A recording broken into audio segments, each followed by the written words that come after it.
and welcome to another edition of Crew Travel right here on Yachting International Radio. My name is Rhea. I am your host, and I'm very pleased to welcome back my co-host, Lee Harris from ATPI Travel. How are you? I'm very good, thank you. Yeah, I had last week at Flibs in the US, which was lovely. Nice weather, slightly rainy, unfortunately. But no, back on UK soil, so good for another week. Yeah, you actually took a couple of extra days while you were there. That's why we didn't have you last week. And by all means, you well deserve it. Was there anything exciting about the extra couple of days that you spent there? I did manage to rope in a couple of days. So I've done a bit of an Everglades tour, which was fun. Never done it before. So yeah, got to see some alligators, crocodile, and so forth. That was really good fun. And took in an NBA game. I'm a bit of a sports freak. So I managed to see the Miami Heat, although they did lose. Good for you. You took advantage of the time you had. I did indeed. Yep, made good use of it. Now it's back to work. It is back to work. Yeah, back with a bump. Of course, it wouldn't be the start of this kind of season without a little bit of strike action news. Catering workers in the UK airports are looking to strike. So catering workers at 8 UK airports, including Heathrow, Gatwick and Manchester, are balloting on strike action, which is likely to disrupt the onboard services of multiple airlines over the Christmas period. More than 700 workers employed by Donata, who provide food for airlines at Heathrow, Gatwick, Manchester, Stansted, London City, Glasgow, Bristol and Birmingham airports, began balloting for action at the start of this week. The workers' union Unite accuses Donata, part of the Emirates group, of attempting to change the terms and conditions of production line, warehouse and delivery workers without consultation. Now, the ballot will close on December the 5th, with strikes potentially scheduled over the Christmas period, and that will affect airlines including EasyJet, Ryanair, TUI, British Airways, Emirates, American Airlines and Air India. The union said Donata is refusing to consult with it on changes to rostering, variable working, annualised hours, seasonal working, absence management and annual leave allocations. So let me ask you, how is that? Will it stop planes from flying or will there just be absolutely no food on board? It'll be interesting to see, actually. Short haul should be okay because they can obviously service without food on board. Long haul would probably be a bit more of a problem. So anything transatlantic, British Airways, American Airlines, Air India, it could be a little bit more tricky. Short haul, I'm sure they could probably find a solution to the problem. It'll be interesting to see. And of course, the prime season, right, over the Christmas holidays. That's when Indeed. You do it. Yep. Get them at prime time. Yeah. And Emirates has some news. Yeah, so in good news for Scottish crew, Emirates has resumed flights between Dubai and Edinburgh after a hiatus of more than 4 years. The route was originally launched in 2018, but was suspended in 2020 as a result of the COVID-19 pandemic. The Gulf carrier had planned to restart the route using its new A350 aircraft, but delivery delays means it will initially be operated by the Boeing 777. Now, Emirates has not confirmed the layout of the aircraft serving the route, but it is assumed that it is not one of the newly refurbished 777s, as there is no mention in the press release of new seating, etc. Now, schedules for the relaunched daily Dubai-Edinburgh service are as follows. The flights will depart Dubai at 14:50. They'll arrive into Edinburgh at 19:05, and they'll depart Edinburgh at 20:40 and arrive back into Dubai at 8:05 the following morning. Nice. Not so good for those that are flying in or out of Amsterdam. Yeah, unfortunately not. All airlines that use Schiphol Airport in Amsterdam are expected to raise their ticket prices. That's a move that is likely to impact all flights that depart from Amsterdam.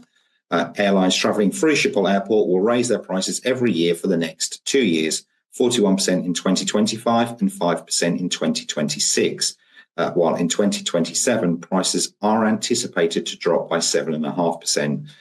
This leaves a 37% price difference between today and 2027. The airport has also pointed out that night flights will be more expensive as the hub is enhancing its plans to reduce noise pollution. Flying during the night will become 3 to 6 times more expensive than flying during the day. And as mentioned earlier, the type of aircraft that the airlines use for trips will also impact the price. Now, the Dutch airport will charge lower prices for quieter aeroplanes, usually the newer ones. Noisier planes will be charged more, and this move will result in more airlines using their new aeroplanes to operate flights from Amsterdam Airport. That's interesting because when I used to fly through from Canada to Europe, Amsterdam was the one place that you always went through because it was the cheapest route. But that's not the case anymore. It's interesting because even looking, like my daughter is coming over next week, and even looking at the flights routing through Germany actually is looking a bit cheaper to fly from Europe through to North America. So Amsterdam is, and I mean, if that's already happened, that Amsterdam is no longer the cheapest, wow, that's quite an increase. Yeah, in 2 to 3 years, those 2 3 years, it's really going to ramp up the prices. So they're struggling. Amsterdam Airport, they seem to have a bit of a battle with the government and with environmental agencies as well with regards to the noise pollution. It's an ongoing problem, an ongoing issue that they're facing. And the airport are trying to be accommodating. They're trying to do as much as they possibly can. But the problem is it's going to affect the passengers.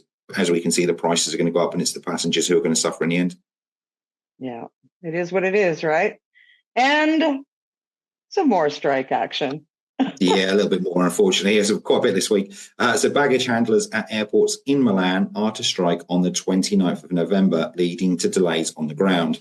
Also on the same day, Wizz Air staff in Italy will walk out for 24 hours, and that will impact flights all across the country. Meanwhile, French staff at budget airline EasyJet filed an indefinite strike notice, which runs until the 16th of December. It is in protest over the company's plan to close its Toulouse hub. Now, exact dates of walkouts are yet to be announced, but strike action could hit EasyJet operations across France in the coming weeks. As we know, it'll probably be over the Christmas period. It's when they're going to probably hit with regards to the strikes. Of course. Prime time, right? Exactly right. Yeah, hit them the hardest when they can. Guess what? What do I always say? Pay your people.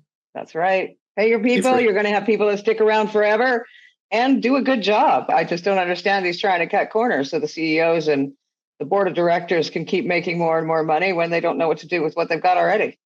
Exactly right. Yeah. And eventually there'll be some kind of increase. There'll be an agreement made.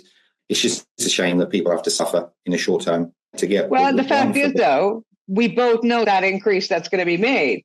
Because the stockholders are used to getting so much money, they're going to say, if we're going to have to pay them, we're going to up the price to the end consumer. And so this circle just keeps going round and round.